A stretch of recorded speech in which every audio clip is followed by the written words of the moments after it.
The views expressed and the opinions given by the individual host and their guests do not necessarily reflect those of Para-X, its affiliates, or its sponsors.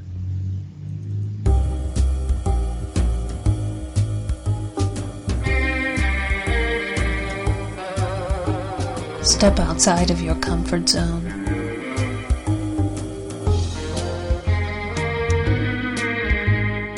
See the world with a whole new perspective. Join us and experience the unexplained on the Paranormal View.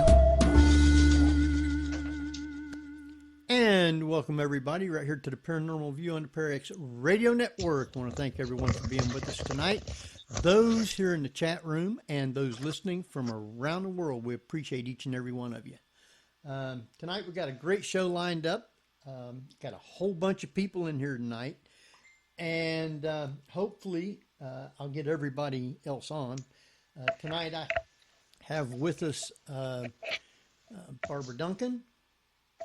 Greetings from California, where we've already got fires. Oh, no. And we got Tabby Cat Gash. How are you doing, everybody? Greetings from Maryland. And we got Jeffrey Gould. Hello. And so far, two of our guests already. We have with us Thomas Wertman. I'm here, matter of fact, from Cleveland, Ohio, home of where Baker Mayfield plays football at, who just had a UFO sighting. Really? Yeah. Wow. What? All right. Yeah, you didn't hear about that? No, haven't heard about that one yet. Okay. Later. And we have with us Kathleen Marden. And hello, I'm here from beautiful and sunny Florida. Nice. Okay. Very nice. I am going to, I guess because we've got three people that we're going to have. I'm waiting to try and get Peter into the group. But each one has a field in, I guess, research with UFOs and aliens. And we're going to be letting them have a round table, and they're going to be asking questions from each one and to the others. And what we'll do is we also will have a few questions. We're not going to try and take up the whole time, but our questions are kind of like be directed to all three dealing with this. So what I'm going to do, I guess the simplest way to do it. Can we start off with this one, Henry? Yes, go ahead, because I'm going to try and get Peter in. He's not in yet. Okay. And that is Kathleen and Thomas. How are you feeling right now with the news coming out? And basically the media is being flooded with UFOs and disclosure talk. Do you somewhat feel vindicated by all of your work, all of your hard work at this? I am cautiously feeling somewhat vindicated that they have actually, and many people who were highly educated and connected to the federal government have come out and stated that these are unidentified, essentially, that you can't explain the way they move, their trajectory, using our current physical laws, that if a human were in that craft that was bouncing back and forth like a ping pong ball, or descending from 80,000 feet to 20,000 feet in a couple of seconds and then down to 50 feet above the churn of the ocean, we wouldn't survive that. So that those who have that craft have technology that is far beyond our own. And I believe it was Chris Mellon who stated that it is beyond our second generation technology. So, I think that's significant. And Barack Obama came out yesterday and the day before, I guess it was, and he said, what is true? and I'm actually being serious here, is that there's footage and records of objects in the sky that we don't know exactly what they are. We can't explain how they moved, their trajectory. They did not have an easily explainable pattern. And so, I think that people still take seriously trying to investigate and figure out what it is. So to come from a former president of the United States, I think is highly significant. I'm cautious, knowing the history of government involvement in the investigation of UFOs and their reactions to public hysteria, that they're going to clamp the lid shut just when everybody is in the UFO field, at least, is excited about the idea that there will be some disclosure. We don't know how much, but we know there's limited disclosure occurring at the present time. But I'm not going to hold my breath. I don't know what they're going to do. I've heard there is some pushback, and some members of Congress are not in favor of this. So we'll just, as far as I'm concerned, I'm going to wait and see. But I do hope that the public will be given a certain amount of knowledge that will help them to slowly accept the idea that there is life on other planets and that we are being visited. Okay, Peter, are you with us now? That's my opinion. Hello, Peter. Yes, hi. Okay, can you hear everybody else in? Yeah. Oh, Can you hear him now? Good evening, Peter. all right. Yes, good evening. Okay, we have with us tonight Thomas Wertman and Kathleen Marden. Yep. And you. Well, Which is Peter Robbins. We should introduce him properly on this. Yes. Welcome. thank you. So the question I then posed to Kathleen and now Thomas, which is, how are you feeling right now with all the media coverage, and are you finally feeling vindicated that your lifelong work is being acknowledged? It remains to be seen. Obviously, this is a very potentially exciting moment. I know over the many years I've been involved in this field, every half a dozen or 8 years or so, something comes rattling out of the wings of the stage and threatens to be the event, and it never is. However, this is different. This is most certainly historic. Even if it falls a bit on its face, it's still historic. We have a number of elected officials over the past few years who are speaking out, and for the first time, really, since 1947, knowing that ridicule of their doing so is not non-existent, but it's faded to a point that for the first time in post-war history, it is safe to say, I take this subject seriously, and I would like to know more.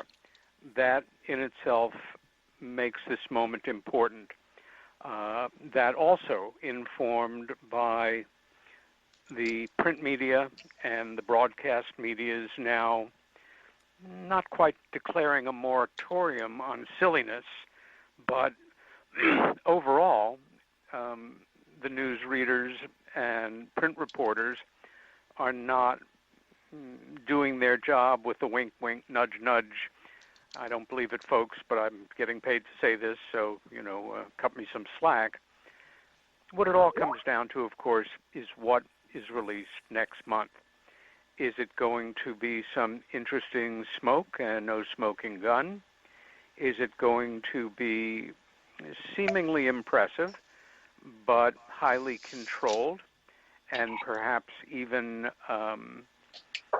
propaganda on a certain level to gauge how the public and how our elected officials will feel about it, or with a few simple sentences?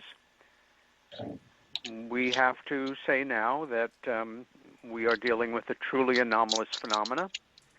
Nothing in our arsenal, or to the best of our knowledge, any foreign military or intelligence community's technology accounts for a percentage of these things.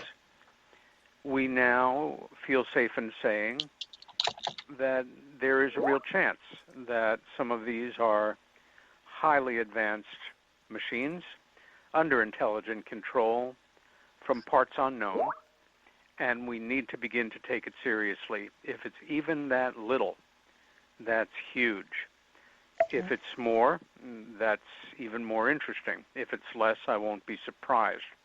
What I'm mostly interested in here is, will it be enough for a number of elected officials in the House and in the Senate to then step forward and say, I now have the courage to say, I'm interested in seeing a congressional investigation. Let's remember that the only other congressional investigation, which was actually rather courageously pushed through by then Michigan Congressman Jerry Ford in 1968, lasted 2 days, and that was it. If we can get a congressional investigation, then things will get interesting, and then we'll see what happens. All right. Peter, just to let you know, we do have Thomas and we do have Kathleen, and you guys will be asking questions of each other also, directing to your field of expertise or what you usually do. With that, I guess, Barbara, was that the only questions you had right away? Well, we have to, Thomas, how are you feeling about this as MUFON director? Well, I'm like Kathleen, I'm cautiously optimistic because what a lot of people are seeing are basically videos. Videos that's, coming from sources within, let's say, the Navy. For example, the last ones that Jeremy Corbell was promoting out there, the video, it's very interesting. But when I look at it, I'm questioning it like, wait a minute. I'm seeing a video taken with what appears to be a cell phone of a screen on a naval ship. I'm thinking, don't they have a much better source of this video information to begin with? So we've got good, clear video. But more importantly, I'd like to see what other electronic data they have supporting what's going on. I mean, these ships that are out there have some of the most advanced radar systems available. That's why they're believing, like the pilots were, that they were experiencing, being able to track these objects, and, with their fighters, because our technology is now getting much better with our radar. So what I'd look for is, okay, if we have videos, let's get radar and other electronic data supporting these videos, which gives it more, more strength in the evidence. And if that happens, if they come out and say, wait a minute, here's the videos, this is the radar supporting it.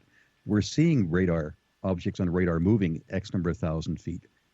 It's not just people talking about it, but we're seeing the actual electronic data. To me, that would be a big push in really getting much more evidence out there. And if people are looking for that potentially in this report coming out next month, that's going to go to Congress, I'm not sure they're going to be seeing that.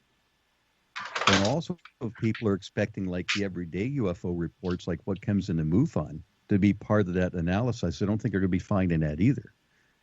They're going to be focusing pretty much on information coming in from the military branches first. And I think they're going to have enough problems just setting up a whole system of cataloging data analysis by the 6 months they've been given, much less really produce a solid report. So I think it's going to take a lot longer to get a solid report out there. But in this information we've got, they may see that some of these events that's being reported can be explained as potentially drones or other objects. But I'm not saying all of them are. You may just be hiding, that tree in the forest out there, making it more difficult to identify. Yeah, but I don't. So I'm just going to take that wait and see attitude. You're thinking that it's smoke, cloak and dagger, smokes and mirrors time as far Not all, as the disclosure? not all of it, no. I think there's some solid stuff out there, but what it could be doing is when I see certain sites really promoting drones, really promoting this, it could be masking some of the other things going on. Like, for example, they talked about the transmedium object, which was seen off the California coast. Well, there's hints about balloons, but then all of a sudden, and by the way, we did have a number of Google Loon balloons traveling over in that area after that time, not during the time of when these events occurred. But I thought it was interesting, in the month of May, just so that you know, they're flying balloons down through that region again. And they're testing out potentially, I think it's dropping drones from balloons at altitudes of 60,000 feet, potentially up to 90,000 feet, just so that you know. Wow. Testing. Okay. And I'm thinking, could this be a way of masking some things, just running them down through there after all this, So they can sit there and disinformation like, well, this is what it was. Yeah. All right, Kathleen, do you have Yes. a question for either Thomas or Peter? I do not at the moment. Sorry about that. Well, that's fair. I have a question for Kathleen. Okay. Hi, Kathleen. How are you, and how's Charlie doing? Well, I'm fine, and Charlie is improving. He still has a long way to go to recovery, but he's getting a little better every day. Okay. So thanks for asking. And thank you for answering my question. You said your cat's name is Marigan? Kathleen? My what? Who's got the cat? It's not me. Oh. Tabby. Oh, I have a cat named Morgana. Oh, Morgana. Okay, well, there. Morgana. All right. There you go. Which is not an alien. Okay, Peter, do you have a question for either just Kathleen ask or that. Thomas? Oh, you just have Yeah, one for Kathleen. We are, again, in the most interesting period of time.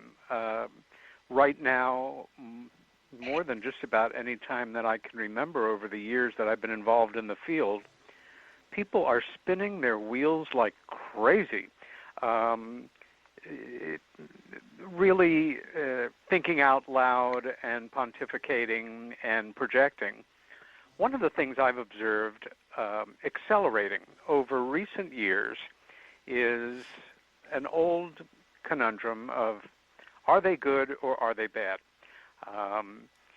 And often the people involved in these discussions/arguments will cite statistics over the last 10 years or so, pointing, as far as I can see, to the factual increasing statistical database of individuals coming forward and reporting positive, if not transcendently positive, experiences with these other intelligences. And it's caused a new spate of criticisms, even attacks, on the work of people like Bud Hopkins, and even to a degree the work of John Mack, where he repeatedly in his work, and he said it to me more than a couple of times, and it's documented very well in Ralph Blumenthal's fine new biography of John the Believer, that he took very seriously that people, in fact, were traumatized by these experiences in many instances. What perplexes me is it's as though people are not even looking at something that more or less is a given for me, that we are not dealing with one group of them, that we are dealing with possibly a myriad group of other intelligences as capable of empathy and pathology as we are, who may have very different aims and relationships with the human race. And yet there are certain people leading the charge of they're all good, and what we're about to see is a false flag operation to justify military activity in space when we should be stepping up and doing everything we can to make peaceful contact and join the Federation and this way of thinking. Do either one of you have any thoughts or observations on this seeming division within the field and growing? Thomas? Or Kathleen, either put one me out. I was answer going to that. let Catherine go first if she wants, but that's Okay. fine. You can go ahead, and I'll go after you. That gives you a chance to compose your answer, right? Good thing. Peter, I've been going to a lot of meetings out here before the pandemic, doing a lot of library talks and, talking to a lot of people. And you have those who are let's see, they're looking for that answer. Like, is it a certain race? I mean, I've had a guy that swore that he was being taken by Palladians all the time. Yeah. That all of them are nice, he says, but not all of them. He says the Greys are the most dangerous. Yep. And he believed that there are multiple races. And I've had other ones at the meetings that swear, that there's only one type out there. Matter of fact, I cannot remember the name of the exact star it was from. Somebody was swearing that they were being visited by individuals from this certain particular star. Mm-hmm. But I don't know what Kathleen thinks, but what I'm finding is I've got more people now that are thinking that, potentially they've had something happen to them, that there's been potential missing time. Even getting more paranoid is what I've noticed, Peter. That people especially putting up security cameras. That's right. And things like that. I'm getting way more security camera videos now than what we've had in the past. And as a matter of fact, a question I'd like to ask Kathleen later on is, I had somebody who I went down to do an on-site visit for an investigation. They had roughly 4 cameras set up around their house that run 24/7, even filming themselves at bed at night. And they were swearing that, they're having visitations at night. And it's like, it seems like sometimes there's more of it appears to be more of maybe a paranoia about things happening along these lines, just because of the security cameras, the security footage that people are seeing. They're looking for, an answer for something they see unusual in the video, which it just may be an optical effect. Yes, but they're looking at a paranormal connection is what I'm really going after. Good observation, Thomas. Yes, very good. And I would like to comment that first to Peter's question, it does seem that people are becoming more and more polarized on either end, that all of these ETs are wonderful, they're here to help us, they're here to save the world, we're going to live for free, and they're going to provide everything for us. Or on the other end, they are horrific, they're here to take over the world, they're eating people, they're on raping people, they are doing all of these horrific things to humans.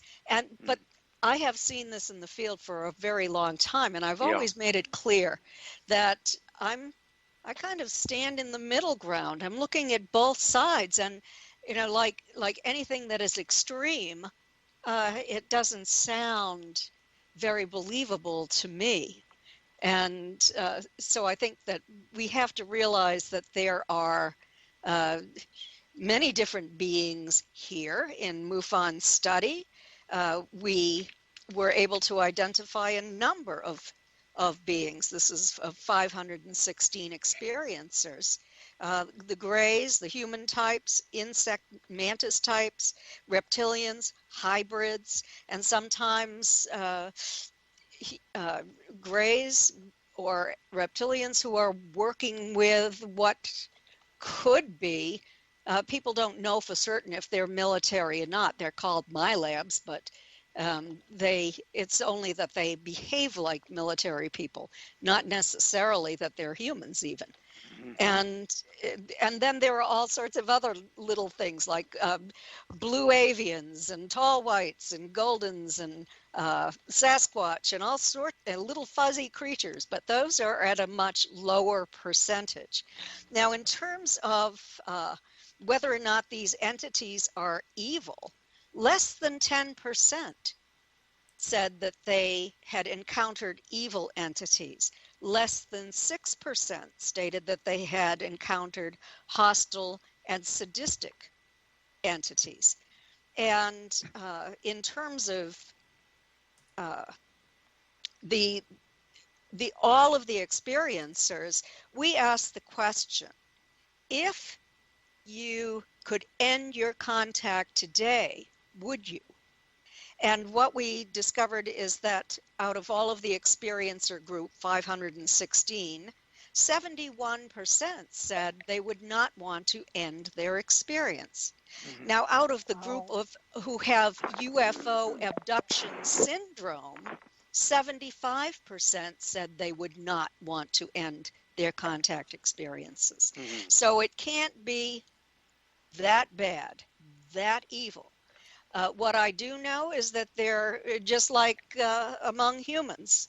There are groups that are, or more like individuals, who are not as nice as others. And that was reflected in our study, that it depends upon the entity they encountered. Some were not nice, some were much nicer. I have a clarifying question about that. If some are evil and sadistic, why would they release their abductees? Well, that's a good question. And I suspect that these entities that are evil and sadistic are actually negative interdimensionals, and that they did not traverse the vast distance of space to come here to torture humans. You know, I think that it's something else entirely. That's my personal opinion, but it's based upon experience as well. Now, I know Thomas has been abducted, and he deals with cases all the time as far as with the sightings through MUFON. Peter, you had not been abducted, but your sister was. Is that correct? That is correct. And Kathleen, were you abducted? Yes, I was. You was. Okay. So we have a couple that in here that has the experience of that. I've got a question from Tabby Cat, and you want to go ahead and ask that, Tabby? Yes, indeed. Kathleen, I know that you have some firsthand experience and knowledge of the Betty and Barney Hill abduction. And there have been a lot of various different questions about the dress that had been examined that had belonged to Betty. And I have recently learned that a lot of the DNA testing and some of the samples coming from that particular piece of clothing, they're not entirely sure about some of the substances and some of the chemicals and so forth that came off of there. Is there any new and enlightened information on that? Well, I can give you a little bit of information, but all of the information is in the 60th anniversary edition of Captured, the Betty and Barney Hill UFO Experience. But the scientists all agree that the dress shows the evidence of the things that Betty stated. The evidence that when she was being taken onto the craft, she was terrified, she fought for her life, she did not believe them when they said she would not be harmed, and she fought back. And this caused the tearing from the waist to the hemline on the lining of her dress. Her hem was torn down on the same side. She remembered the examiner struggling with a zipper. He did not know how to unzip a zipper. And when she arrived home, there was a 2-inch tear in the stitching along the top of the zipper and a 1-inch tear in the thick zipper fabric. And also, she said that they had wrapped their long hands around her upper arms, shoulders, and also when they removed her dress, it dropped to the floor. The scientists have noticed that these are the most heavily saturated areas of her dress with this pink substance. I spoke with a PhD plant scientist who said to me, well, I do know what happened to Betty's dress. And I thought, oh, you're speculating about it? And he said, no, I know. So he said that that Betty's dress, and I think this is speculation, but he said that Betty's dress was sterilized when she was taken onto the craft, and that it killed the viruses and the bacteria. And then yeast or a fungus deposited on Betty's dress from the floor of the craft and from their hands. And that when Betty arrived home, she put the dress in her closet, and this yeast and or fungus grew on the dress and flourished and then died off when the colony died off. So that's what he believes.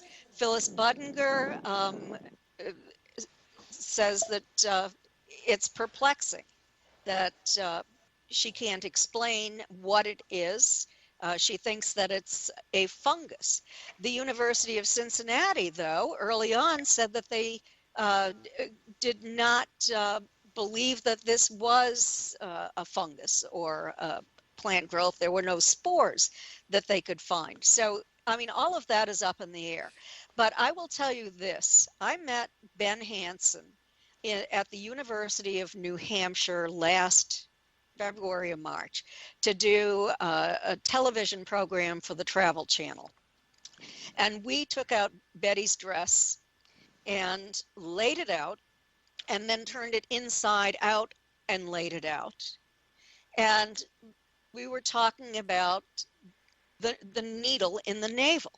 And did this really happen to Betty? And what we discovered was a stain. And there were actually 3 stains in the area of Betty's navel. Now, Ben said that it looked like blood to him, but he couldn't say for sure. It needed to be tested.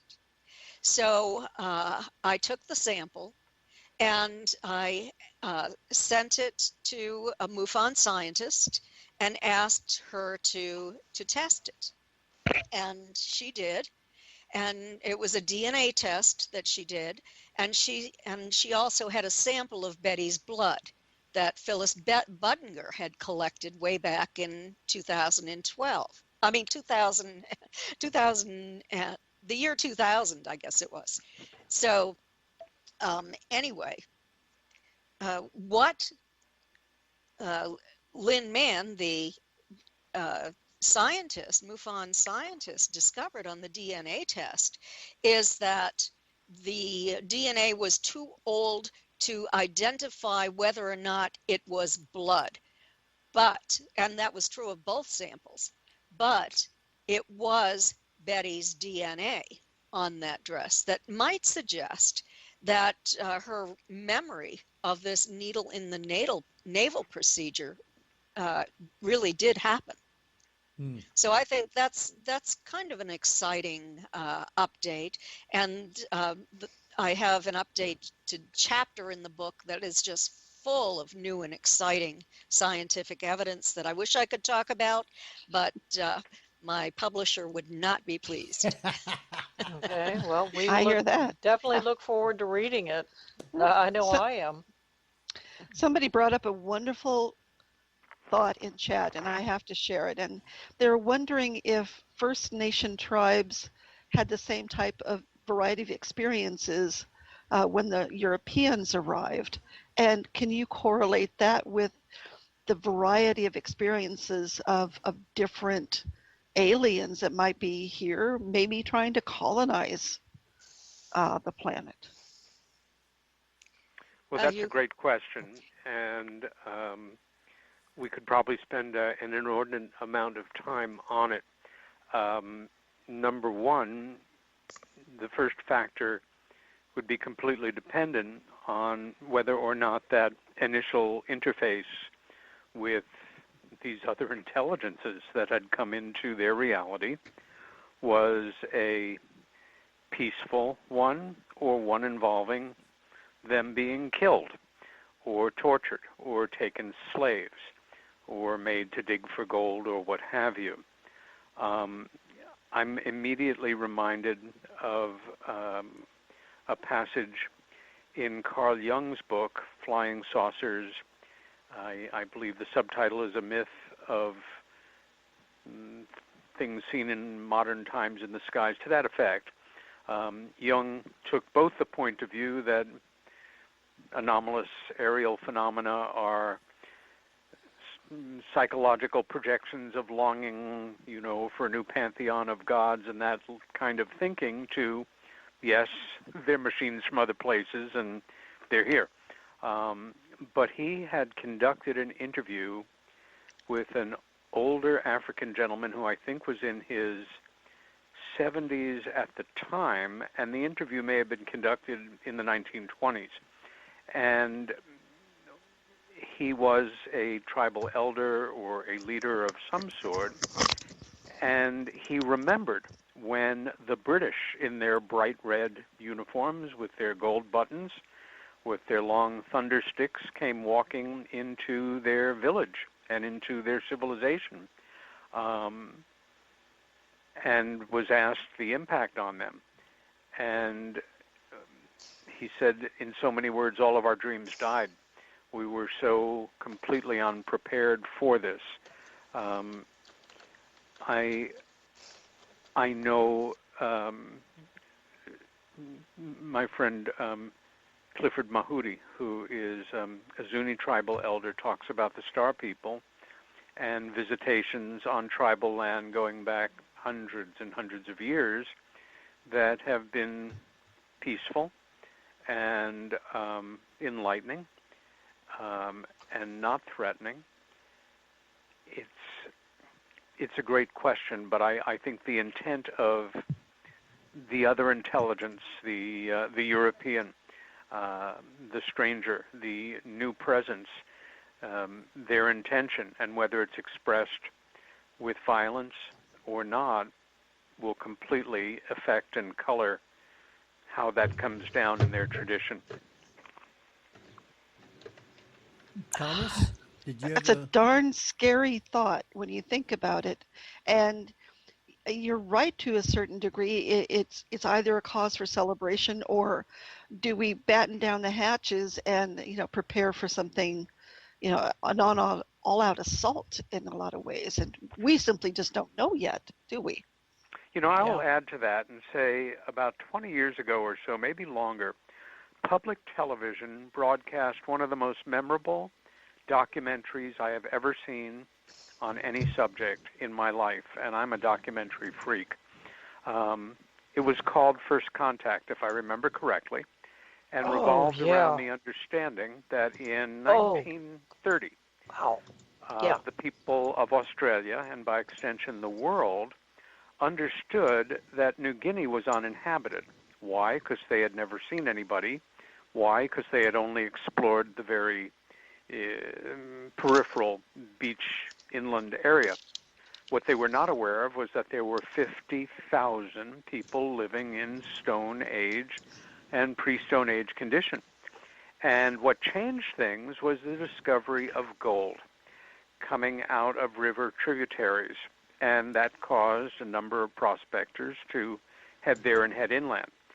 A family, I think it was 3 Australian brothers, got funding, hocked everything they had, put together a full safari with 100 bearers, and headed inland with everything they needed to build sluices and do serious mining, with movie cameras, with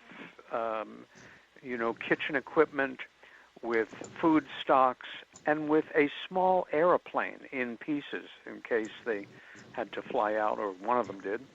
And what makes this documentary so phenomenal is at the moment that an individual in the expedition sees some of these native New Guinea people, he has a still camera and he takes pictures of them looking at him and his team of white people and native bearers, and that is where the documentary begins.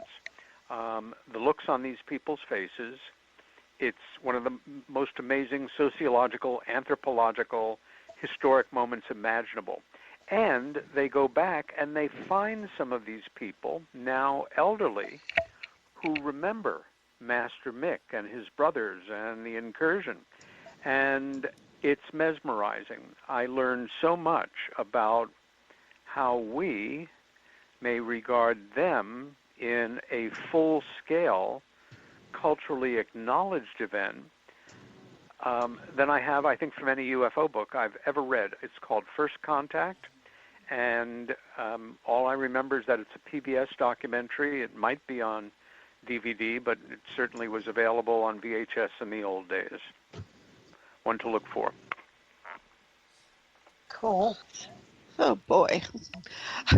Okay, so Thomas and Kathleen, as experiences yourself, did you ever get that impression that you were being studied for, and what your impression was that what the intent behind the study was for? Well, in my case, I really don't know what the whole intent was. But the one thing that just stood out so much is, when we did the regressions, is one of the comments I made during the regression that something went wrong. And I remember keep going over and over and over again that, something went wrong. Something went wrong. Something went wrong. And it was a point, so Kathleen, because we've never talked about this, my experiences on here, because I don't think we've talked a couple of times, but I had encounters back in the 1960s, right around 1967, 68, something like that. And the encounter was basically I was taken, to summarize it. And it was during basically an examination, not a medical examination, but what they're really doing is looking more at, from what I remember, more of, my mind, trying to examine, what is going on in my mind of a 13-year-old. And that's why I started saying something wrong. But what happened at that time was there was for lack of a better word, a link that was created all of a sudden between this entity, which appeared like a gray, and myself, that I could see into its mind like a hive. And it seemed like everything opened up. Not just this being, but any being it was connected to. And since that time, when I've done cases, I like getting involved with at times of some of the cases of missing time, abduction, because in certain ones, something all of a sudden there's a connection. In one of the cases, the witness did not report basically abduction of any sort. We're talking about a sighting of an object that was trailing the witness's car. The witness's family members also saw it. And as she's describing this vent, all of a sudden in my mind, Kathleen, I see this image of somebody sitting in a room. It's as clear as day. Somebody sitting in a room at night looking at windows. And in front of the windows, I can see a shadow-like being that's not a normal height, but it's shorter than the room height for some reason, a normal room height. And the witness gets done talking about this other UFO case, and she goes, let me tell you about something else. And the first words out of his mouth is, she says, I've had encounters with entities, and one night I was sitting in my living room, And I said, well, describe your living room. She says, well, I was sitting in the living room sofa looking ahead, and I could see there's all these windows in front of me. And what I'd seen earlier on was a whole series of windows with night sky shining through, and the entity was silhouetted in the windows. And she goes, well, this entity was standing in the room, and it was in front of the windows. It was silhouetted.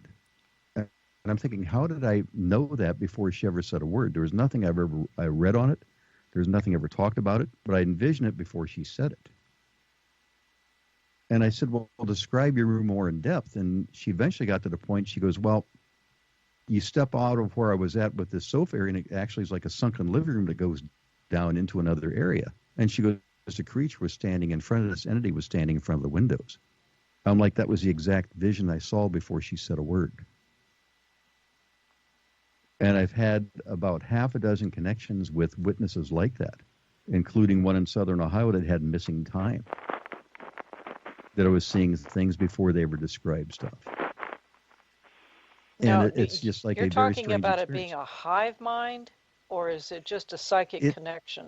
The best way I could describe it is almost like a hive that was like connected together, because I could feel not just it, but other entities of the same sort. And just Okay, the so word I'm it using was to more of a describe it as a hive hive mind than psychic. Yeah. Wow. And that's why when I do some of these cases, when I talk to the witness, I'm looking for, some type of connection. Is there a connection between us along these lines? Did I envision some things? I've also done some exercises in remote viewing that blew the person away, of drawing what they had, complete images. And I almost think it's maybe some sort of a connection that's left over from that incident back in the 1960s. It was never completely broken, because I had the impression it was trying to basically stop that connection that was never supposed to happen. And that's why I kept saying something went wrong. That was never supposed to happen. Wow. Now, Thomas and Kathleen, I don't know if either one of you have experienced this or have, but and Peter, during your research, you might even have come across some of it. But can aliens who abduct people fix things that are wrong with the abductee, such as cancer, diabetes, eye problems, etc.?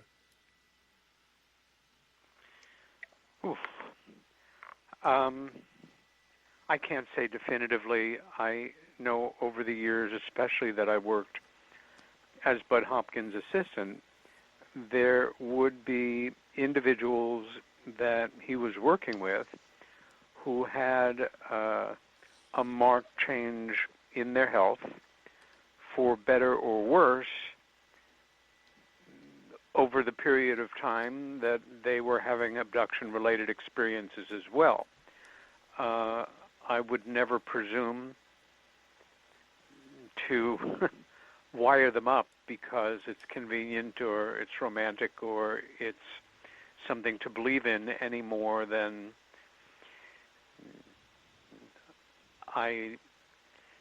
before I had my experience, I had never read a physics book, and now I know all about string theory.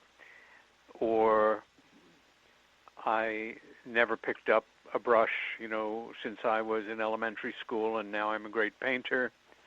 I do remember a young woman that was part of our support group for a while who had trained to be a concert pianist and who stopped playing the piano, as far as I know, for good, once she really began to have these type of experiences. It's, again, tempting to try to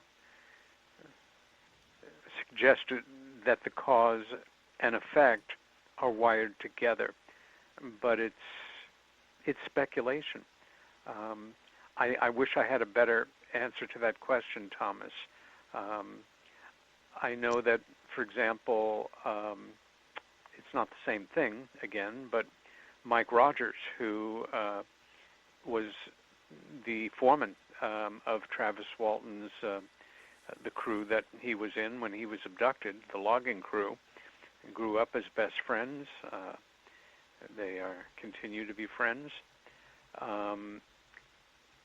He never drew or painted to any degree growing up in Snowflake, Arizona, but he started to after this experience, and he became so good that if you have a copy of Travis's book, Fire in the Sky, the illustrations are by Mike. And I remember asking him about that, and he didn't give it some heavy mystical leaning or that this power was given to him by them. You know, you have a life-changing experience. It makes you examine your life and maybe make a decision to do something that you've never done before and stick with it till you get good. That's completely off the topic of health. At the same time, it would not surprise me if there are documented cases, to whatever degree they can be documented, where a positive health turn was part of experiences that somebody had with other intelligences, or a negative one. I would like to answer that question. Yeah. First I want to speak to Tom about visions. 65% of the abduction group in our study stated that they had become more psychic as a result of their experiences. And this was also borne out in an academic study that was done on experiences at the University of Connecticut as well. And I've written about that in my book, Extraterrestrial Contact, What to Do When You've Been Abducted. But relating to healing, that was a question that we asked again.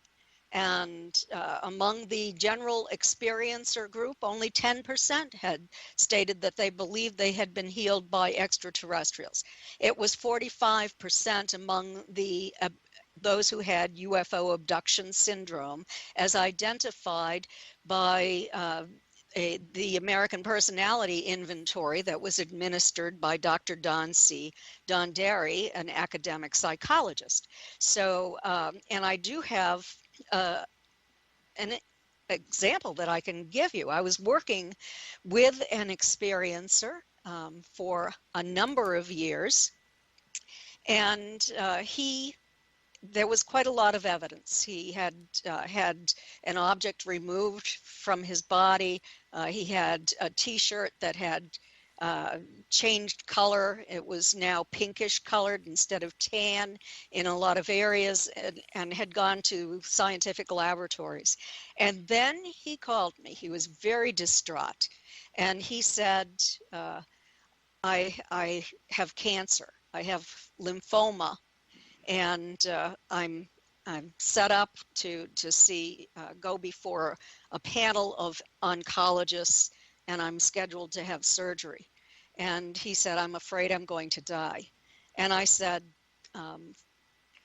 well, do you know that if you ask for healing from your ETs, there's a possibility that they might heal you? Because I've heard from many others that they have been healed by their ETs when this has been requested.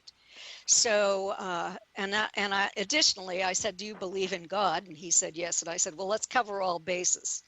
I said, we'll both pray and we'll both ask for healing for you. A couple of weeks later, it was just before he went in for the surgery, he was in his bedroom. It was 1 o'clock in the morning, and he saw an orb enter the room. It slid down the wall. It was a white orb with a beautiful baby blue halo around it. And he was able to video this. And it flew across the room almost like a butterfly, the way it flew. And then it hovered momentarily above his body, putting out iridescent tendrils. And then it dove down into his body. When he woke up at about noon the next day, the nodes on his neck had been very, very large, and now they were not visible. I have the photo before and after photographs in my collection. And when he went in for surgery, they removed 4 tiny necrotic nodes. They were dying. They were no longer cancerous. So I think that that's a good example of experiencers who have been healed. Preston Dennett is an experiencer and an investigator and researcher who has written a book on ET healing. And also, he and Dr. Joseph Birks have written a chapter in Free's book, Beyond UFOs, The Science of Consciousness and Contact with Non-Human Intelligence, Volume 1, on several case studies where ET healing did take place. Wow. Yeah, Preston Dennett's good. We've had him on the show, I don't know, 5 or 6 times. He's real knowledgeable, and we like to listen to him talk. So do you have anything on that, Thomas, to add? Well, see, mine, the effects I had, Catherine, a little bit different after. I started having actually a lot of experiences before. It was like over multiple years, probably about 3 to 4 years. And I started developing ulcers, by the way. And they started getting more severe. It actually hospitalized me multiple times. And I talked to the doctor years later. They eventually removed them surgically, but he says, you know, I can never figure out why you develop ulcers that bad. He says, you were 2 weeks away from dying when we did surgery when you were 15. And it was 13 when I had this experience. Wow. So but they could never figure out why. Go ahead. Do you think that this is related to your abduction experiences? I don't know, because there was so much going on at the times, like I've told Henry about. It was over about a 3-4 year time period. I felt something was coming for me. Almost, it seemed like on a nightly basis. I was getting to the point that I was actually, I wrote part of it off as being like the kid who's afraid of the monster under the bed, basically. You know, you kind of look back at it that way. But I was getting so paranoid that something was coming for me that I started even taking things and wrapping around the windows, putting sheets over the windows on top of the curtains, checking the room multiple times at night. But when we had the encounter, myself and a friend of mine, close, only 60 feet away, an object was a little bit more, I wouldn't say it was tic-tac, it was really more like egg-shaped. It was hovering above us for I don't know how long, walking through a woods. And we were walking through the woods, and he was getting paranoid. I never told him about the object hovering at tree-top height about the side of the car that was following us. He's more afraid of a creature in the woods. You were talking about the creatures earlier. He described it as being a swamp willie. And this was in South Carolina, by the way, rural area of South Carolina. He was afraid the swamp willie was going to get us. And I thought he was joking like a campfire story. So I'm just laughing about it. We both got shotguns with us. He's 15, I'm 13, but he runs deeper into the woods. And that's when the UFO was basically tracking us. But what's interesting, when we get out of the woods, he starts talking all the way back completely nonstop about this 4-foot owl that was standing in front of us in the woods that I never saw. He said this large 4-foot white owl had big black eyes that was staring at us. Yes, that's pretty common. This is where it really gets weird. Now, this is 1960s. I knew nothing about all these other stories. Didn't really research the subject. I may have read a book or two, but nothing deep. But we also had, I could laugh about it now, it was actually a Blackboard Galaxy that started pulling in our drive, my drive, which is very rural on a dirt road, every night. And one night that car almost ran us down without its lights on as we were walking down this dirt road. And 2 years later, I found out he was killed by a car. Wow. I want to address first the ulcers that you had. It reminds me of my uncle Barney Hill.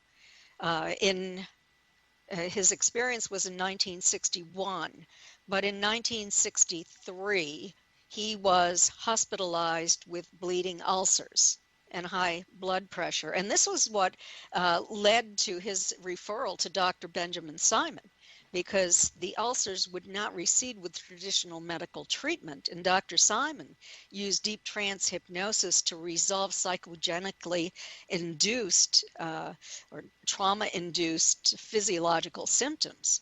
And they were resolved after Barney's hypnosis sessions with Dr. Simon. But with regard to health problems related to contact, 53% stated that they had had some kind of health problem that they believed was related to contact. Migraine headaches at a much higher percentage than in the normal population, nosebleeds, chronic fatigue and immune dysfunction syndrome, less than 1% in the general population, at about 40% in the experiencer population. Fibromyalgia, which is closely linked, that's where you have very tender spots in the muscles. But there definitely are health problems that are related to contact. We did not hear from anyone who said that they had developed ulcers as a result of this, but maybe they didn't know. So I unfortunately don't have the data on that. And yeah, go ahead. It's interesting about Barney Hill, though, when you mention that, because mine were bleeding very severely. Mm-hmm. And it was going on for multiple years, and that's why, they even had me in hospital multiple weeks at a time just to try to isolate me and see if they could use, like you say, traditional methods, which nothing was effective whatsoever. Mm-hmm. That's very interesting. How did you finally get rid of your ulcers? Just through surgery? Surgery. That was the only way to get rid of them. Is that so? Wow. Mm-hmm. Mm-hmm. Wow. I hate to say we have to take a break, be about 5-6 minutes long. Neither one of you guys will hear anything. Your mics and phone will be live, so just don't say anything. You won't hear anything till you hear me come back on talking again. And it's not real long, but it gives you time to go get a drink or do whatever you need to do. With that, we're going to go ahead and step out for a few minutes. And who takes us out? Jeff? Who? Jeff? Well, normally it's Jeff. Oh, he's not here, though. Oh. Sorry, there you are. I was muted. Sorry. Okay. You're listening to the Paranormal View on para-x.com with your hosts Henry Foister, Ceiling Cat Barbara Duncan, and myself, Jeffrey Gould, with tonight's guests Kathleen Marden, Peter Robbins, and Thomas Wertman. So stay tuned for more of the Paranormal View after the break. Whether you're listening at home, at work, or anywhere, thanks for making Para-X part of your day.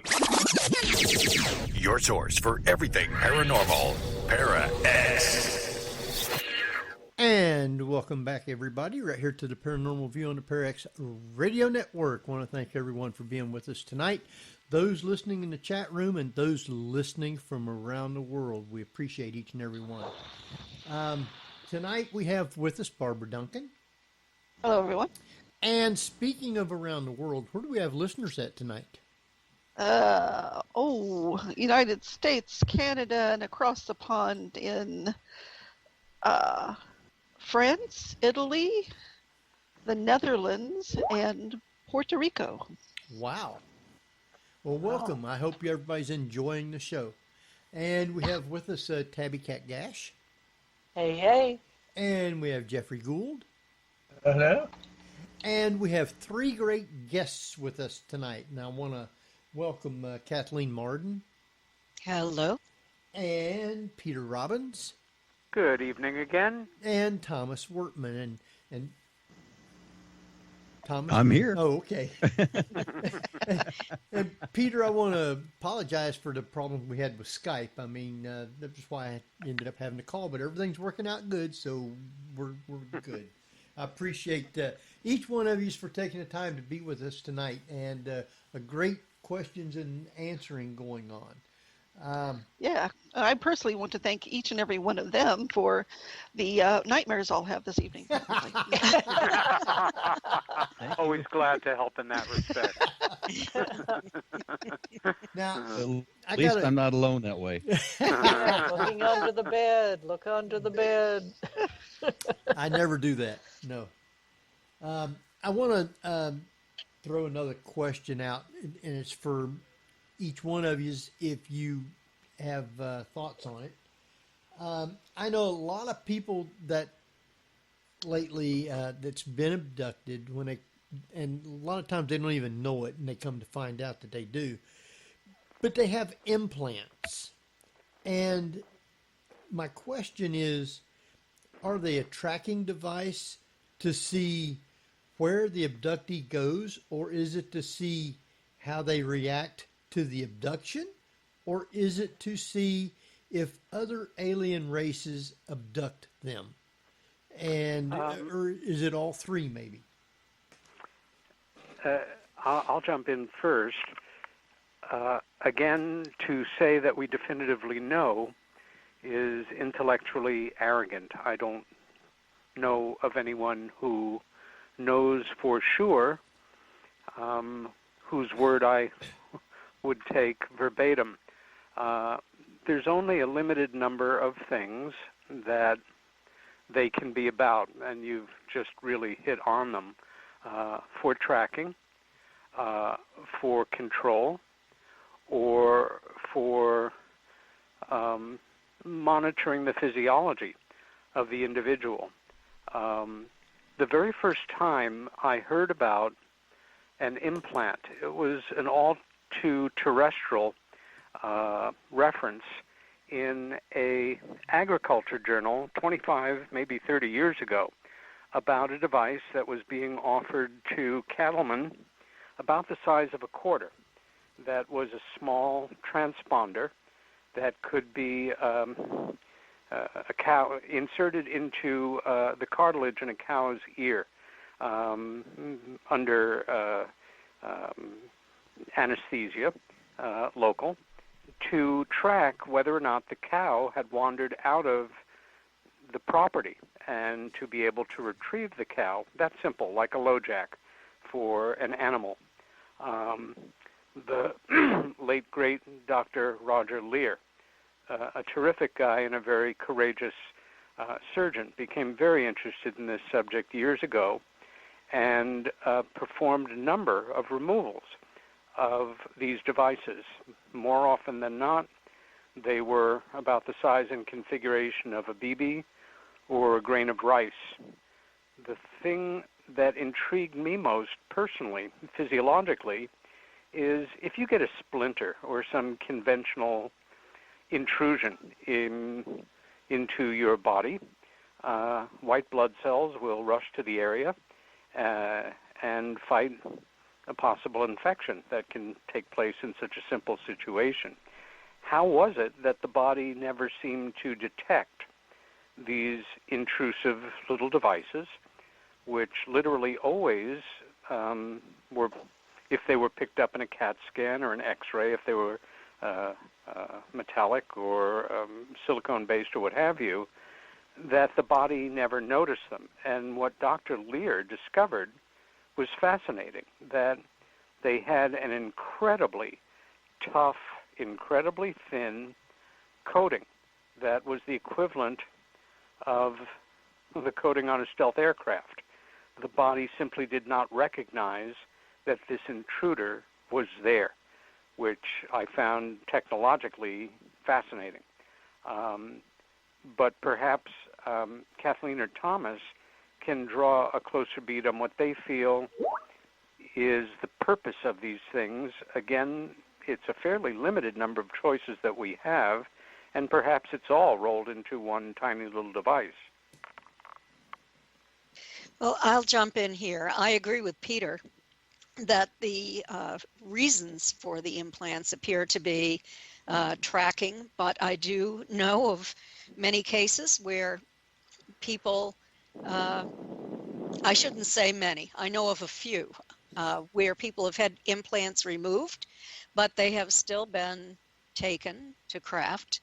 And so, I don't know if it's because they had more than one who, or what that reason was that the ETs were able to locate them, but they were found. I have been told that they do track the health of the human body.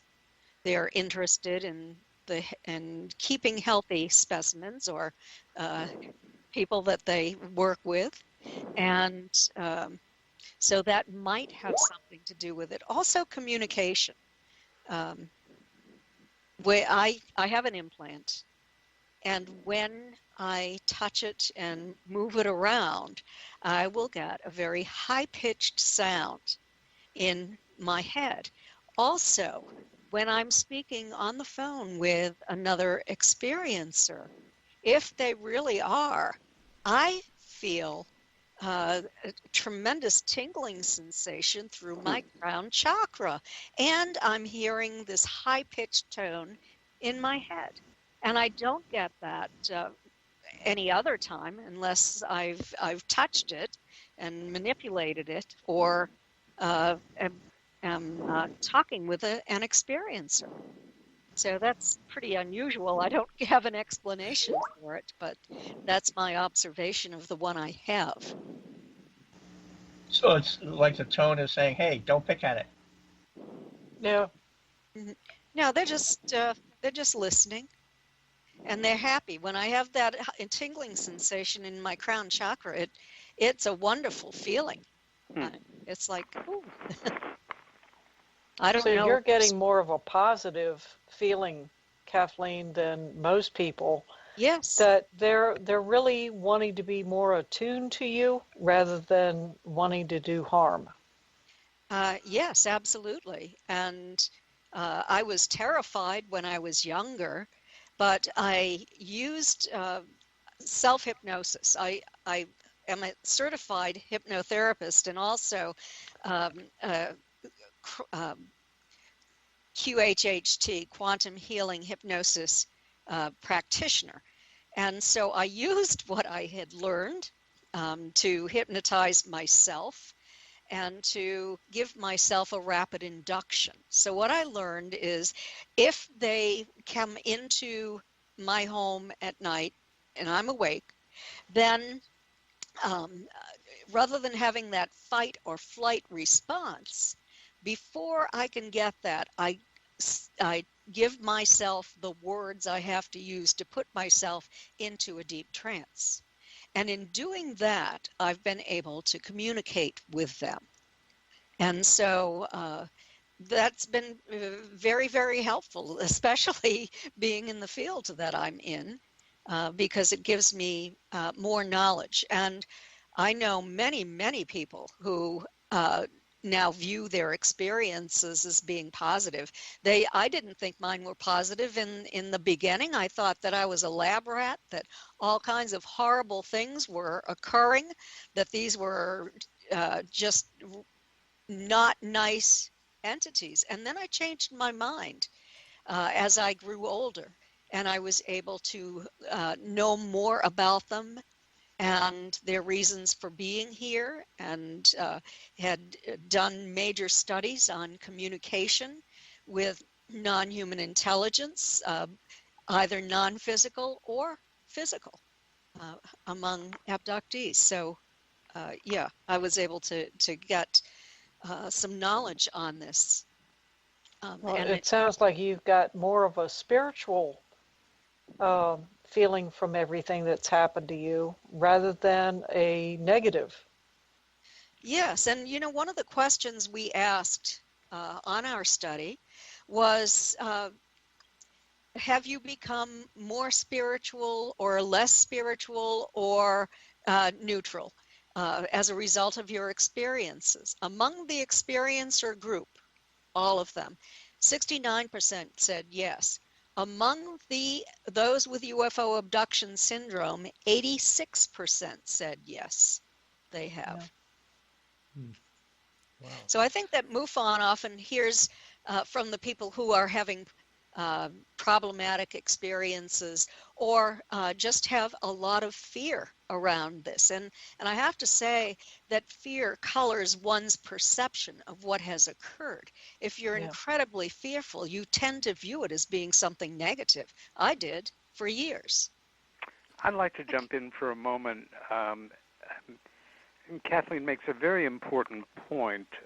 When I became involved in this subject in the 1970s, and the Betty and Barney Hill case was literally the only abduction case that was receiving any serious attention, with maybe the exception of one or two others. The people that were reporting these events had little, if any, cultural reference. It was anything but the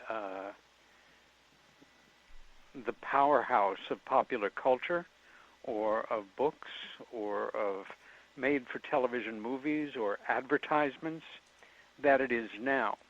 And in the 80s, when Bud Hopkins started his very first UFO abductee support group, people were coming together, in many cases having no contact with this subject other than in their own experience, which, if anything, magnified the sense of loneliness, anxiety, fear, and concern, even though identical experiences are happening to people now 30 years later and more. We are in a culture where even if people don't accept this or try to rationalize their way around it or feel it's some kind of psychological aberration combined with sleep paralysis and whatever else, it is a known commodity. And that loneliness factor has dissipated tremendously. So hypothetically, the same person could be having the same experience, as a different person 30 years later, and immediately know, for whatever else, they're part of a community, and that you are returned, that you still can move on in life with your dreams and your hopes and having good times, even if you don't know if it's going to happen again and or when. So we're dealing with an entirely different cultural framework, which may be softening the experience or leaving individuals more open to having a positive ultimate outlook on it, or at least not so frighteningly negative as people did in earlier times. You're both bringing up really important points, and I want to kind of broach this. Everybody remembers the Clark's adage of any really advanced technology would be indistinguishable from magic. Would a sufficiently advanced alien being be indistinguishable from a spiritual being? Mm-hmm. And so, yes, are we being manipulated into advancing spiritually in the same means as we would be from a magician's side? Perhaps. Whether it's consciously or unconsciously, yes.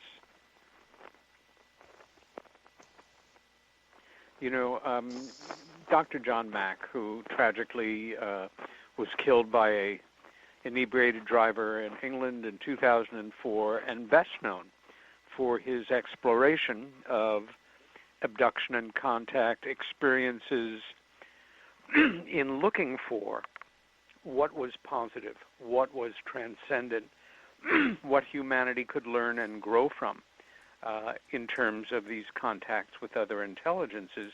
This was a very conscious choice on his behalf. He made a decision based on what interested him the most and devoted a good part of the latter part of his life to exploring just that, where people like Hopkins were essentially involved in doing triage for traumatized people who were seeking him out and looking for validation or exploration or reduction of anxiety. But yes, that may be part of it. However, if you're scared, it's hard to open yourself up to love and transcendence. Yeah. Right, Thomas? Yeah, I'm just listening to everybody else right now and enjoying the conversation. I look at my own experiences as changing over the years. Back, all the fear I had back, let's say in the 60s, right now I look at that in a different way, because somebody says, when you go out and do investigations, aren't you afraid of running into something? And I'm thinking now, if it happens, it happens. Going back to another adage on there, Peter, if it didn't kill me, it maybe make me stronger, Yes, indeed. Exactly. And that's the way I kind of look at it. I mean, yes, I can't say the ulcer was related to that, but, or what other effects, but, I survived that. And maybe it just made me stronger and maybe look at it in a much more controlled way now than what I did back then. Wow. Yes, but Thomas, can you look at that, well, if you want to call it a psychic ability that you developed over that period of time, as their way of advancing you towards something else, or do you feel that it would have happened naturally anyway? I think it was a complete accident. Wow. Really do. I think there was something that, that they were maybe trying to peer into my mind, find out, what's going through this individual's mind, examining emotions, something else. And maybe some link was created that was not supposed to happen. And then, again, this is where you just throw speculation out that a number of the events that happened after that, it kept intensifying even more. These feelings that were coming, the fear factor, basically. And it just, I guess you could say, just kept building up. Wow. I have a question for you, Thomas, and, actually for all three of you. When it comes to the emotions that you mentioned, that you're saying that these aliens may have taken, what you were feeling at the time, and they put that to, the context of a lab rat type of thing. Do you think that perhaps the aliens that may have been abducting people and are still abducting people are looking at our emotions and wondering why we are doing what we're doing, why we're doing it, and analyzing? That really... Go ahead. Yeah, why is that? Why do they think that we're doing what we're doing? And because it just seems like over the years, various different people, when they experience the fear and the frustration and the anger and everything that's happened to them during these abductions, the aliens are looking at that and going, why? And you can't help but wonder, is it because they don't experience that? Is it that they're really wondering why we're experiencing all of these things when they don't? That was something I've been wondering for years, and maybe Kathleen can help us with this, but it's the emotion factor itself. And what makes me think that it didn't truly have emotions is because the minute it realized that there was connection between the two of us, I don't want to say it was surprise in its reactions. It was just like, this is not supposed to happen. And it was trying to find a way to correct this. Because I remembered setting up on a table being able to move around, and I was never able to do that before in any other experiences I had with those beings. It couldn't control me. And it was like, I don't want to say surprised, but that's the closest I can come to it. But it didn't seem like it truly had emotions. I would add to that a good number of the individuals that I had the privilege of working with Bud Hopkins, especially women who had had hybrid pregnancies.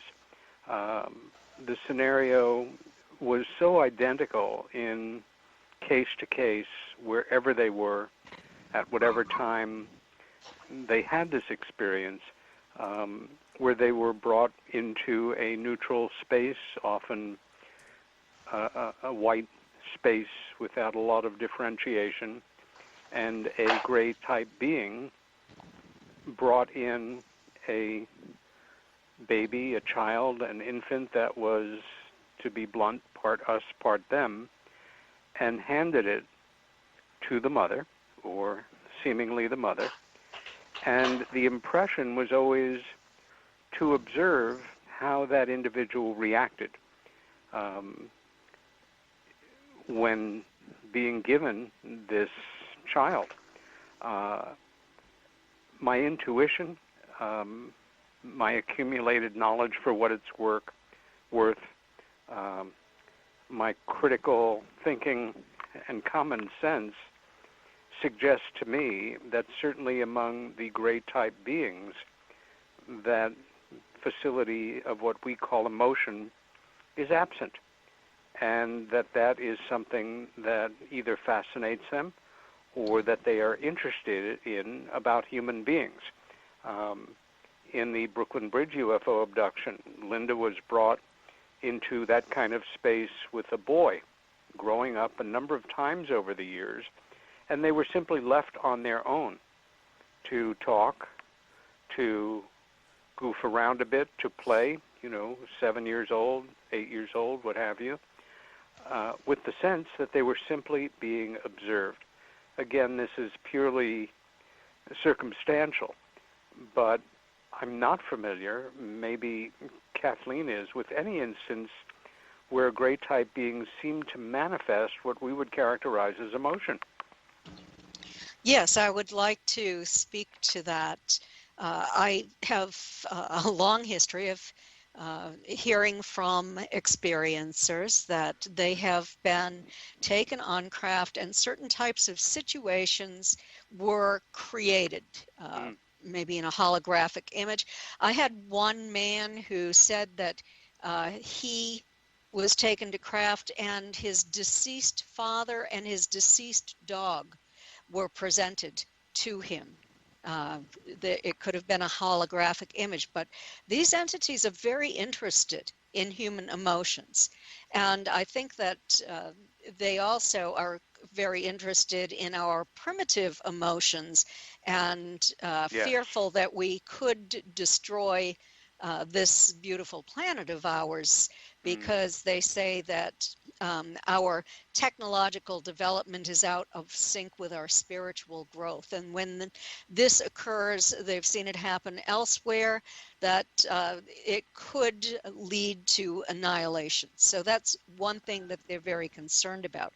They also have told Denise Stoner, who is my co-author on the Alien Abduction Files, a multi-generational experiencer. They've told her that they lost some of their emotions. They lost their ability to reproduce on their own.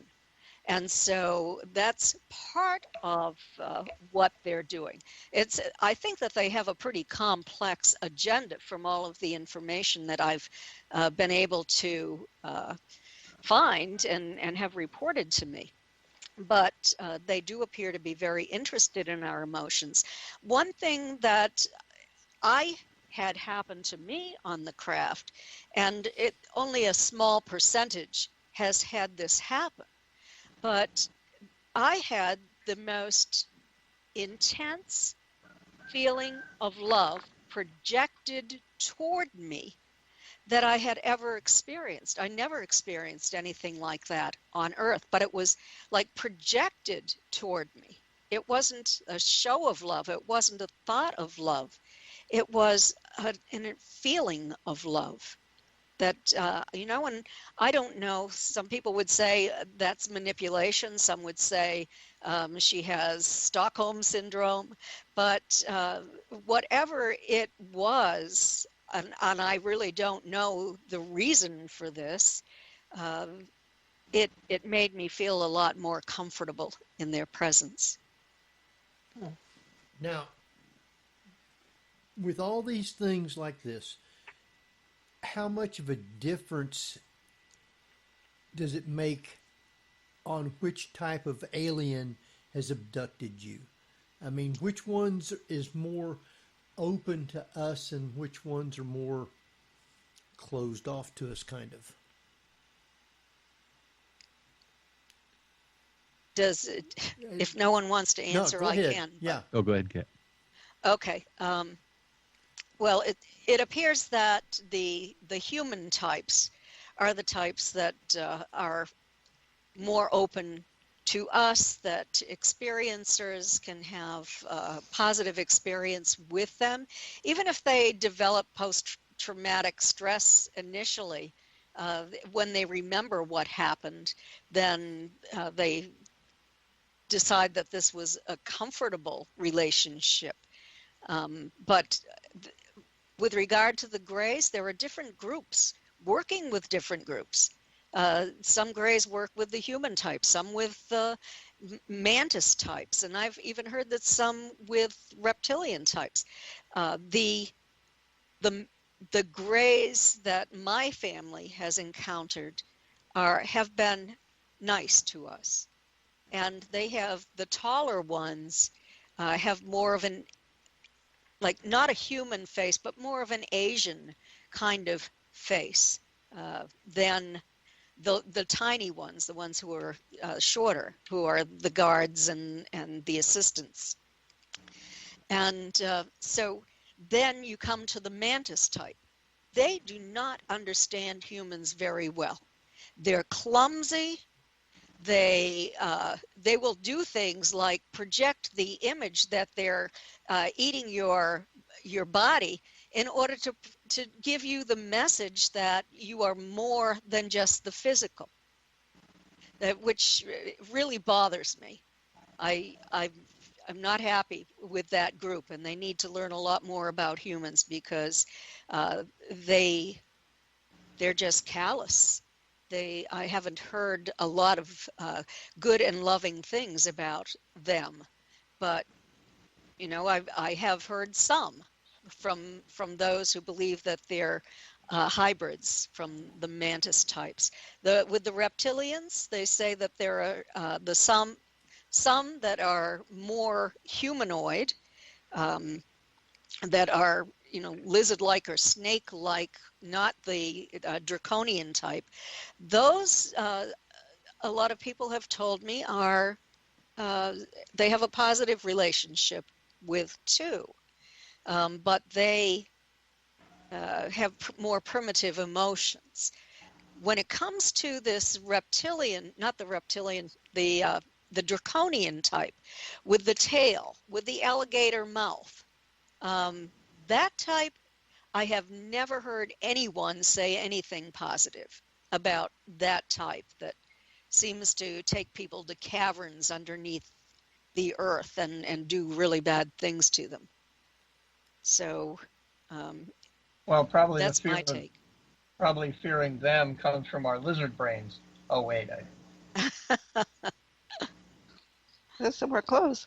In all of these groups, though, do you think that there is a method at which these repeated abductees can actually start to communicate and learn more about why they're there, as opposed to just being abducted constantly? Yes, I do think that it's possible. And there are, when I work at a conference and I hold support groups or training sessions for experiencers, I talk to them, and sometimes I put them into a light state of hypnosis. When I work one-on-one with experiencers, and they want to communicate, I under hypnosis, give them a rapid induction and give them the post-hypnotic suggestion that they will be able to do this, and they need to practice it time and time again. And meditation is a good thing for them to do too. So it is possible. I know it's possible because I was horribly frightened. And I decided that I was no longer going to be a victim. When you're a victim, you are in a very bad place. I was going to be a survivor. And I moved on beyond just becoming a survivor, but through this technique, but to being able to communicate with those who had been taking me. Wow. I was asking Tom. Oh, go sorry. ahead. Kathleen, earlier you'd indicated about how the Greys tend to work with different species. It makes me wonder, are they like independent contractors for different species, or could there be different versions or different species of Greys? Because many indications that they're just standing there nude, while those with Travis Walton, I thought, were wearing orange jumpsuits. Is it possible that we're thinking, well, Greys are Greys, and it's sort of like, well, they all look alike kind of a thing? They don't all look alike, and there are different species of Greys, it seems, or different races of Greys, and some could be biorobotic. They could be just what is used by various species to do the job as assistants and as guards on the craft, because so many people have stated that when they're taken to craft, these smaller entities are just lined up against the wall and they don't move unless they are told to. So, like Denise Stoner said, those are soldiers at first when I hypnotized her for the first time. And then so many others after that have offered that information as well. So that's speculation on my part. I don't have the answers to any of this, but this is what I've been able to acquire in terms of information from experiencers. So Thomas? Yeah. Oh, go ahead, Barbara, if you got a question. Well, I was going to bring up to Thomas, but we were talking off air about this communication that he seems to have made with connections with these aliens, and whether or not, if he attempted that type of communication, what happens if they're not happy with it? What happens if there's a possibility that the communication was only supposed to be one way? What happens? I never even thought about that. I suppose they don't have to answer the question.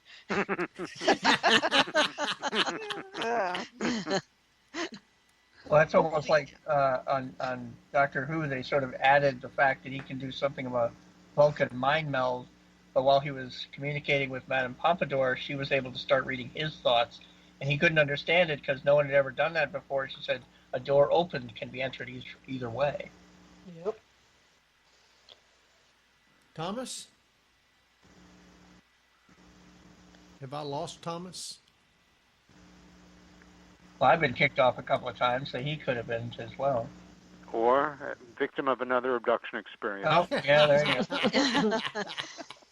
Well, I'm reminded in conversations with Bud over the years, who had very strong opinions on certain things, as we all do, and also had a wicked sense of humor.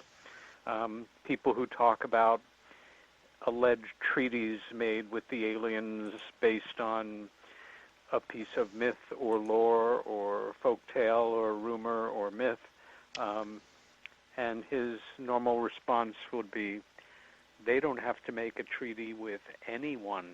No.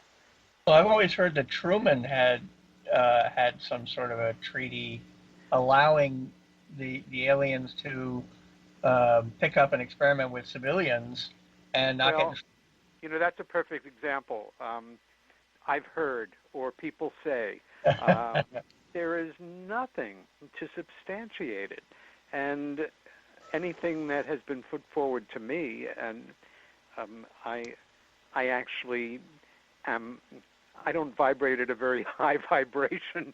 I'm a fairly nuts and bolts person. I aim for evidence on a certain level that hypothetically could be presented in a court of law, if courts of law adjudicated such things, and show me something.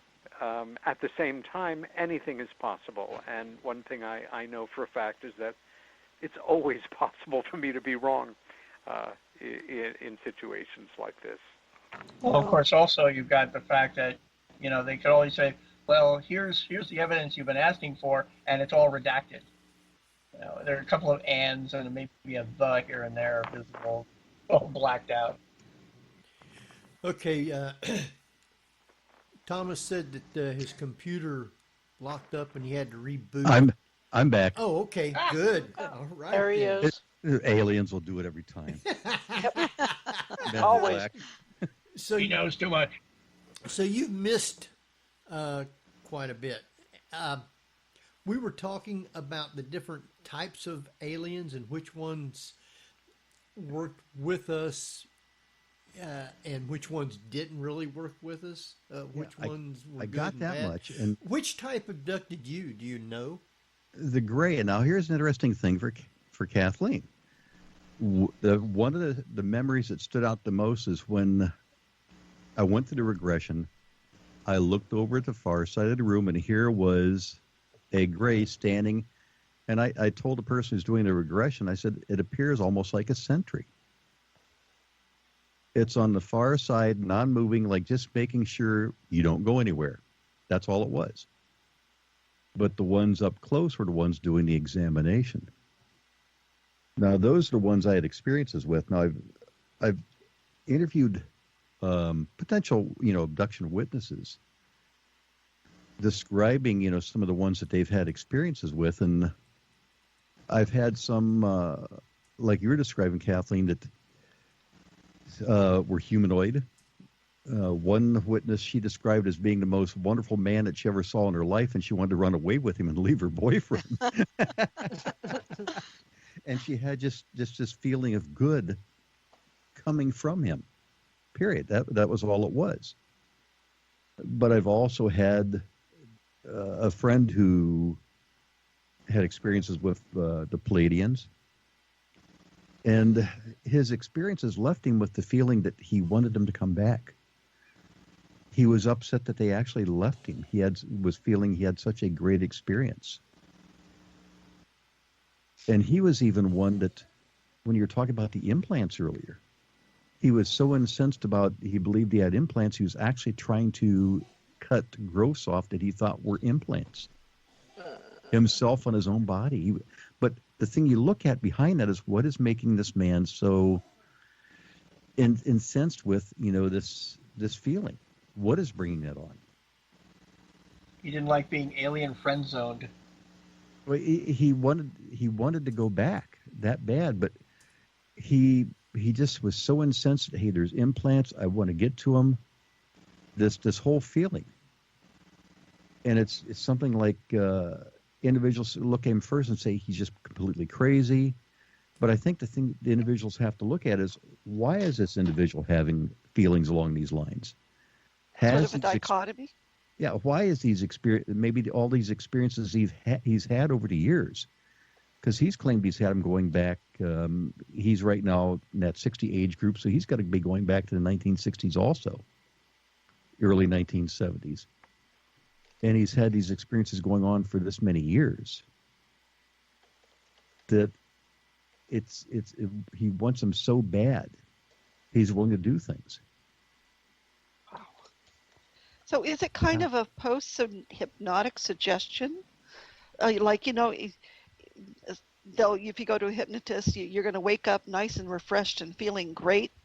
Could it be that simple as they're actually giving these experiencers the impression that everything was fine when in fact, hey, we just stuck 3 implants in your toes, and you're not going to be able to get them out. I have not worked with that many people who have had contact with the human types, but I have worked with a handful, and in hypnosis. And what we discovered was that they have had a long-term relationship, they're told, by these human types, that in one of the cases that I worked on, 3 people, it was 2 paranormal researchers, highly educated women, who had asked me to set them up with a confirmed experiencer because they wanted to take their equipment and to attempt to call in craft and ask questions and get it on EVPs. That was the intention. They, the 3 of them, ended up seeing an object coming in beside the moon and getting larger, and then suddenly all the equipment they had been holding was no longer in their hands. They're swaying back and forth. They're feeling nauseated, and they went back into the experiencer's house, and his wife said, "Where have you been? I've been looking for you." They were missing for 1 hour and 45 minutes. And during this time, the hypnosis sessions that I did separately, we found that those who were interacting with human types on the craft were given information about how these ETs had known them throughout all of their lifetimes, and that these human-looking ETs had at one time lived on this planet, but there was an environmental collapse, and they had the technology to move on, but many had to stay here. That was the story that they told, and so this experiencer didn't want to leave them. It was like there was a loving, familial relationship. There was another experiencer who went to a different group on that craft, and I'm not even sure if they were mantis types or what exactly they were from the description, except for that they had big floppy feet. But she felt that she was meeting with family again, that they loved her and she was part of them, and that she had volunteered to come into a human body in this lifetime to attempt to raise human spirituality. So that's the kind of thing that I'm hearing from experiencers who, well, interact with the human types, and some type who works with the human types. Wow. Our time, unfortunately, is just flying by. So I want to give each one of you a minute or so just to follow up on anything in your thoughts on what we've been talking about. And we can start with Kathleen. Well, I think that we have had a lot of very good questions and supplied some answers based upon scientific research and with academics. And but there's a lot more that we need to learn. And I want to say that if you want to visit my website at www.Kathleen-Marden, MARDEN.com, read my articles on essays on contact. And there is an essay in there that is fairly new, and it's on communication with these non-humans, and it involves a Navy admiral and a Canadian scientist back in 1954 through 1956 or so. Wow. So that's what I have to say. Also, the conferences I'll be speaking at this year are there. All right. Peter? We are, whatever else can be said about the moment, at a historic moment in the world of UFO studies and perhaps in human history.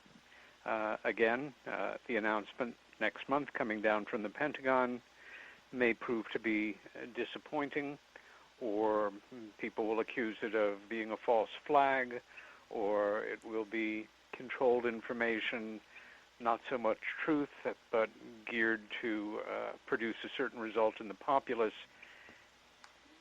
But stay the course.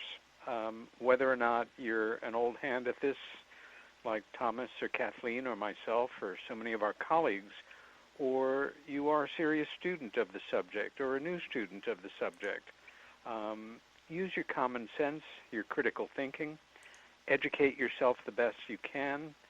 See yourself as an educator for people that you know that may be exhibiting an interest for the first time. Don't feel awkward about recommending a book or a documentary, and stay in this dialogue. It's certainly an exciting place to be right now.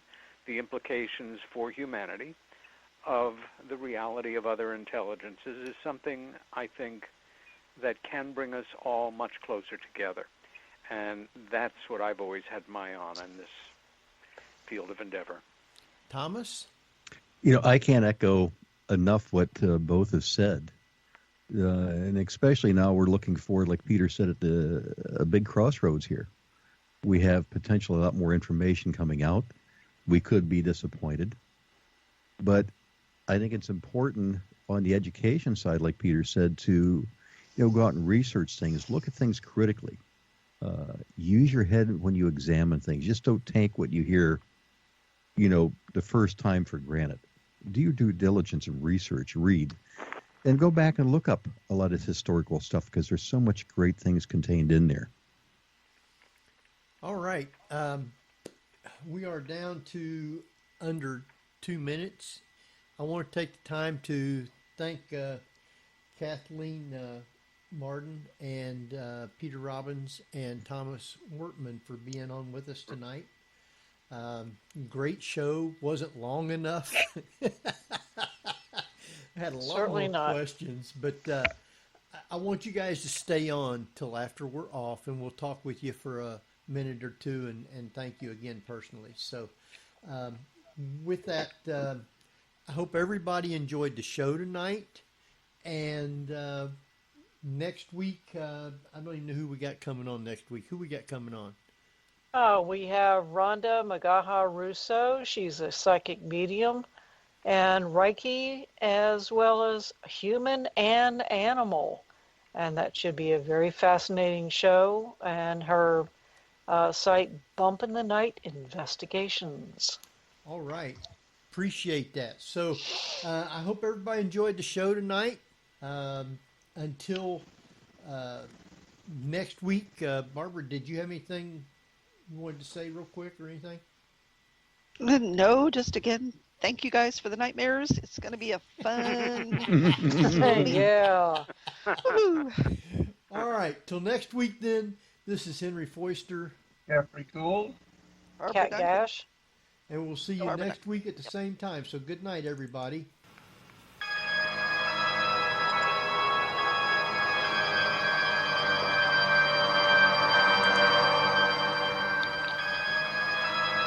You've been listening to the Paranormal View on the ParaX Radio Network. Join us again next week at the same time for more of the Paranormal View.